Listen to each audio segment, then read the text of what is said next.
Gators Breakdown, because there's never a dull moment in Gator Nation.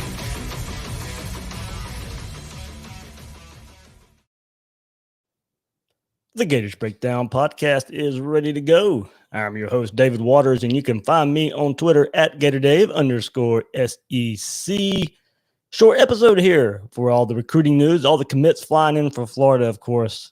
Not going to leave you hanging here on Gators Breakdown. So, of course, we will have our kind of normal episode that we teased last week where we have a debate, Florida-Georgia debate, or Athlon's Braden Gall would join us. But with all the recruiting news, all the commitments, 3 in the last 4 days for the Gators, of course, we're going to have an episode here on Gators Breakdown. So all the recruiting news, all the recent commitments there, of course, all in the secondary. We'll get into all those players and all of that. But before we get into this episode, many out there in Gator Nation are hurting right now with the recent passing of Tyler Hall. Many knew him as Tice and Tice UF on Twitter.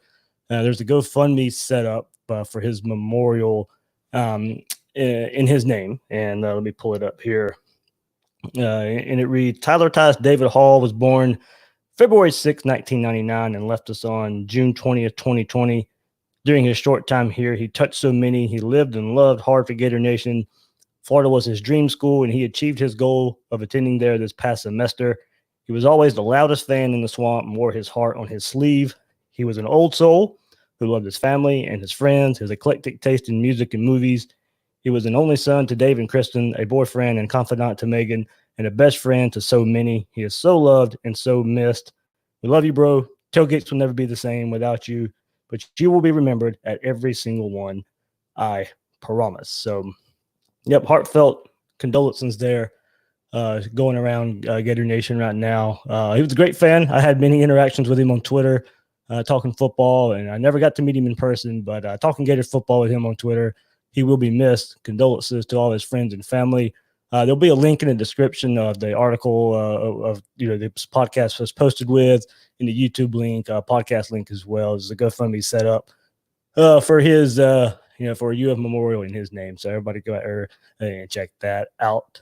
And we'll move forward here. But before we do, remember, you can find Gators Breakdown on news4jax.com/Gators Breakdown. You'll find all the Gators Breakdown episodes there, as well as all the podcast platforms out there, YouTube as well, and catch Gators Breakdown on social media and Twitter and Facebook at Gators Breakdown. So as I said, been a very, very eventful few days on the recruiting front for the Gators, and really focus on the secondary.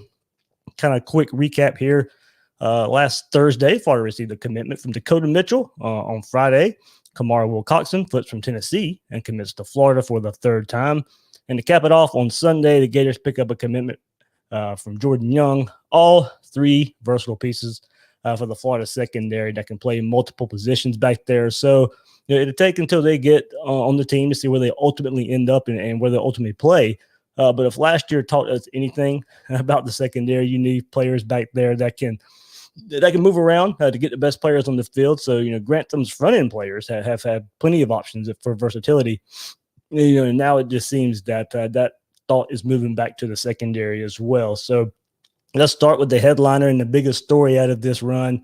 Kamar Wilcoxson has definitely been a recruit that has garnered a lot of attention, not only because he's a highly rated recruit, but one that's bounced around a bit. Wilcoxson is ranked by 24/7 Sports Composite as the number 275 overall prospect and number 16 safety in the 2021 class, and the 41st ranked player in the state of Florida. Rivals has him as the 250th ranked player, 14th the best safety, to go along with a 38th ranked player in the state of Florida. So pretty close comparison there. We're looking at the composite on 24/7 Sports and Rivals. So Atlanta area native, previously played at Stephenson High School in Stone Mountain, will play at IMG in Bradenton this year. Originally committed to Florida back in November of 2018, only to eventually leave with there, and then committed back to the Gators July 19th after a decommitment from the Gators, before reopening his recruitment again on March 26th this past year, a little more than a month before he went and committed to Tennessee. So Last Friday, he made a decision to commit to Florida again and posted an image on Twitter there. So, quote, to the University of Florida, the school I've dreamed of playing at since I was a kid. Let's ride, Wilcoxson wrote. Florida was the first school to offer me, and since that day, Coach Dan Mullen and his staff have never stopped recruiting me. Throughout the rough parts of my recruitment, they never turned on me, and that shows a lot. I cannot wait to live out my dream of playing in the swamp in front of the best fans in the world, in the best state in the world. I know we've been through some trials and tribulations, but I'm a Gator, and I'm here to stay. In all caps here, I'm blessed to be committed to the University of Florida for good. My recruitment is officially over. I appreciate all the coaches who have recruited me up to this point. I am firm with my decision. I will cut off all communication with other schools. Please respect my decision. Gator Nation, let's ride. It's great to be a Florida Gator. So hopefully now, this commitment sticks. And if it does, Gators are getting a pretty good player that fits right in that cornerback or nickel star role if the Gators need him there. Also safety gets to that point. That's what he's playing in high school for the most part. It looks like he wants to play some corner more. He'll have some options. 6'2", 185. He'll be a taller defensive back out there with his size. He can be a physical player and plays that way. Does a great job using his size to his advantage with some long arms, getting his hands on the ball. Made for playing press man and needs to be used that way. He's also shown a little ability on offense and the return game.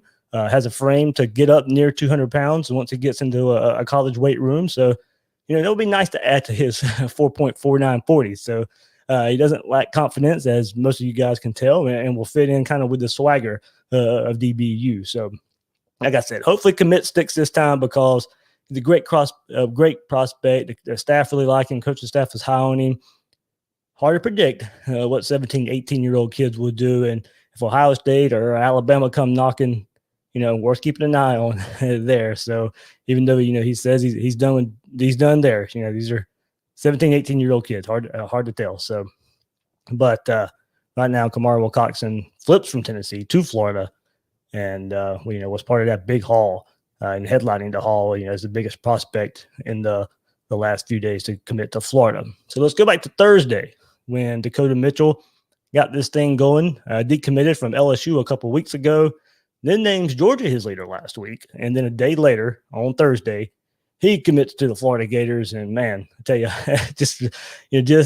what we said with Wilcoxson and Mitchell right here, recruiting is a roller coaster. It is. If you follow it pretty close, it is a roller coaster. So Mitchell's labeled as a safety, ranks there on the 24/7 Sports Composite as a 3-star, nationally ranked as the 414th ranked prospect in the country, 28th ranked safety in the country, and the state of Florida's 69th ranked recruit. Rivals places him as the 32nd ranked safety and 80th ranked player in the state of Florida. So 24/7, just a bit higher on Mitchell. And even though he's labeled as a safety, staff sees him more in that nickel star role. It's probably going to be his play here. He told 24/7 Sports, Blake Alderman, the coaches have said, quote, the coaches have said, they see me being a star nickel player because I can play in the box, real physical, and can cover. But to me, it doesn't matter how they want to use me. I'm going to be happy with anything. So there you have it. Another versatile piece in this Florida secondary. Mitchell loves to hit. If you sit there and watch his highlights that he's put out there, reacts well to what's happening during the play, shows some pretty good instincts. And look, the first player I want to compare anybody to, if they look like they're going to play that nickel star role, I mean, you hope he fits that role, kind of like Chauncey Gardner-Johnson. He's 5'11", 180 pounds, and that's about 10 pounds lighter than what Chauncey Gardner-Johnson came out with in the same height when he came out of high school. So if Mitchell can put on some weight, he can potentially fit in that role in the mold of Chauncey Gardner-Johnson. I'm not saying he's going to be that, as good as a player as Chauncey Gardner-Johnson was in his 1 year in that role, but that's kind of what you're looking for. And so got a similar build. You hope he can just kind of mold into that type of player. Fits there nice so that position can also find the ball in their hands throughout turnovers with some turnovers. So Mitchell shown a knack as a playmaker on offense in the backfield and at receiver. So he might be a big play waiting to happen if a pick or fumble comes his way. Look out for him in that scenario with the ball in his hands. And then move forward a few days. And on Sunday, the most recent commit, 3 out of 4 days for Gators, 3 commits in 4 days. It comes on Sunday, and cornerback Jordan Young. And this is one where 24/7 and rivals disagree a good bit. 6'1", 185, 24/7 Sports Composite ranks Young as a 3-star and a 381st ranked player nationally, 29th ranked cornerback, and the 63rd ranked player in the state of Florida. So remember, the composite rates 24/7, rivals, ESPN throws them all together for a score, and that's why they call it the composite. You can compositing of all those services, 24/7, rivals, and ESPN. 24/7's own ranking rates him as a 63rd ranked cornerback, 87th ranked prospect in the state of Florida. Rivals thinks much more highly of Young, with having him as a 4-star, 156th ranked player in the country, 12th ranked cornerback in the class of 2021, and the 22nd ranked player in Florida. So pretty big disparity in what rivals in rivals in 24/7 see here with Young. But I mean, description here, another versatile piece that can play safety or corner, and that's what the staff likes about him. Seems to be the trend here with these 3 commits that we've discussed. All the versatility the Gators have recruited up front on defense the last few cycles, but it's trending that way on the back end too. So there's another that also seems to have a physical press man play style about him. In a 7-on-7 camp, Adrian McPherson singled out Young as one of the best corners in the country. Receivers couldn't get off the line of scrimmage against him. He's a big corner, extremely physical and fast. And believe me when I say this, right here, Torian Gray loves Young and his play style and his versatility. You can really tell this is exactly what the staff was looking for in the secondary with this recent string of commits. So Florida got better here in the secondary, and all that, these 3 commits in the last 4 days. Class ranking, of course, and it's 8th on the 24/7 Sports Composite, and all the way up to 3rd on rivals with 20 commits. And Gators have a chance now to get that average up with all the targets out there. And Florida can now go chase the big guys out there. Not much settling on prospects out here now. Plenty of room to move up. And that really hinges on getting players from the Palmetto area down there, what we keep bringing up. That would also really add to the secondary even more with Jason Marshall and Corey Collier down there. I expect Clinton Burton, a current Gator commit. I expect him to move on, and replacing him with Marshall is a must to keep this DB class really, really good. And then add a combination somehow of Corey Collier, Donovan McMillan, and you're looking at a really special group of defensive backs for the Gators, because they can get those guys. Hopefully, all of them come. That's a hard pull here, but the Gators are in good shape with Marshall, with Collier, with McMillan. And hopefully, if none of those guys are really going to make a decision anytime soon, except for McMillan, those Palmetto guys, looks like they're going to take it the distance mostly and then kind of commit all at the same time. So really, that's what you want to watch out for there. But McMillan, keep an eye out for him committing sometime soon, and hopefully the orange and blue will be the pick there. And then up front on defense, Florida still in good shape for Bryce Langston, Devin Watson, and Leonard Taylor. Imperative to get at least 2 of those guys. Florida's in good shape with all 3 of those guys. At least get 2 of them. You got to pull 2 of those guys there. And I tell you, it's defensive class. It'll be looking really good. You get those guys up front, and what Florida has already committed in the defensive backfield and those targets that I mentioned too. A couple more few names that we can keep looking at here. Wide receiver out of Jacksonville, Trinity Christian, Marcus Burke, another highly rated prospect out there at Florida. Just needs to get in. Was in really good shape after his junior day visit. Would have committed to Florida back then, but his parents want him to take all of his visits. So that has let Georgia creep in a bit lately and make up a lot of ground. This is going to be a Florida-Georgia battle to the end, and I'd go with Florida at the moment. That could change, but one to look at in the months to come there is going to take his visits, and Florida's still in the best shape right now. I think slim over Georgia. So we kind of now have to see how Florida fills out the rest of the spots here. And what I just mentioned, 25, 26 spots, 20 spots taken now.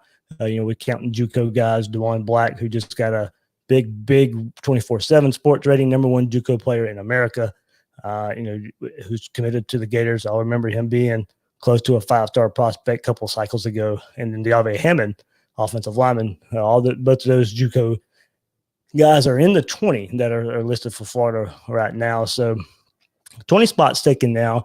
And you have to imagine it's going to shuffle.